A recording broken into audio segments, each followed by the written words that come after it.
manège du savoir continue sa tournée en Europe et on est cette fois en France. En France, c'est dans la banlieue parisienne, dont on appelle Val d'Oise.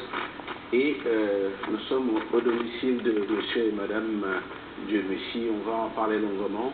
Monsieur et madame, bonjour. Bonjour. Alors, je rappelle que le docteur Dieu Messie, Antoinette, nous vous avons rencontré pour la première fois. Il était question de parler longuement de votre brillante carrière. Vous êtes dentiste, c'est filière, mais aujourd'hui, ce qui nous fait revenir vers vous, c'est parler de l'aspect culturel et en particulier, vous êtes princesse. Une nouvelle que vous avez, dont on ne pouvait pas évoquer la dernière fois puisque nous étions dans la médecine. Alors, comment devient-on princesse? Pour répondre à la question, il y a deux façons de le devenir. Il y a y arriver de naissance comme moi, parce que mon géniteur était un chef, ou alors aller à la chefferie, acheter le titre. Vous pouvez nous situer, vous appartenez à quelle chefferie de Voilà, je suis donc la fille de M. Tanésé Joseph, chef Fonwala, infirmier en son temps, et il est sorti de l'école de formation en 1934. Il connaissait la valeur des études et il nous a enseigné la valeur travail. Et on est dans quelle région, permettez-moi, quelle région du Cameroun? Tchang. Il y a d'ailleurs une chirurgie à Tchang, parce que mon père, justement, était dans la chirurgie. Il y a une chirurgie à Tchang, un bloc qui porte son nom. Voilà. Un pavillon qui porte son nom. Et donc, quand on est princesse, évidemment, qu'est-ce qui se passe? On est né princesse, il y a une formation, il y a des habitudes. Comment ça se passe? Évidemment, on est né princesse, comme vous le dites, mais le père aussi vous nomme, vous installe dans la fonction.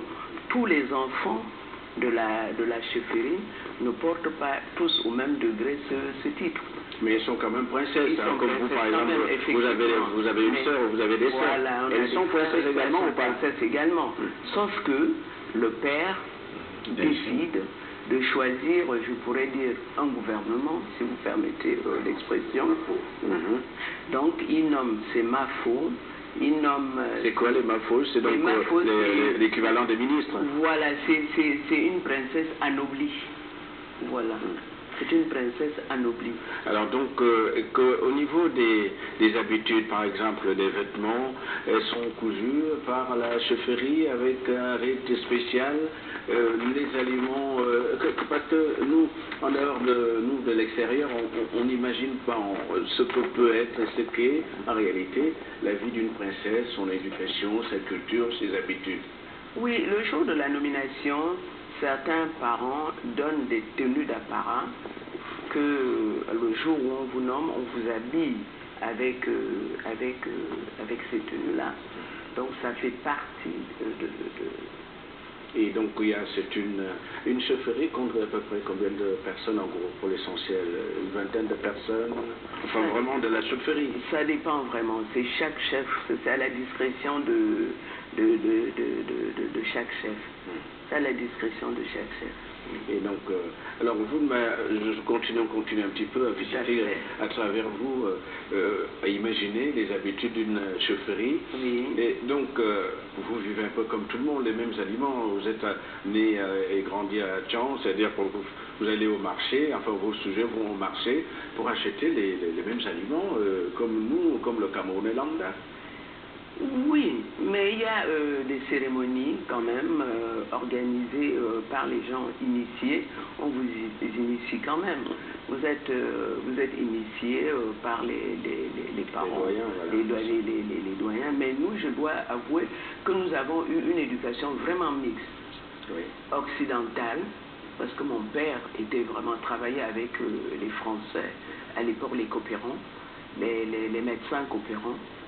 À l'époque, dont on a eu vraiment une éducation mixte.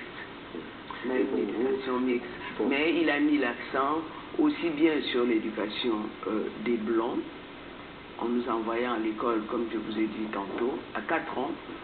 Je suis rentrée à l'école maternelle à 4 ans, comme les enfants d'ici.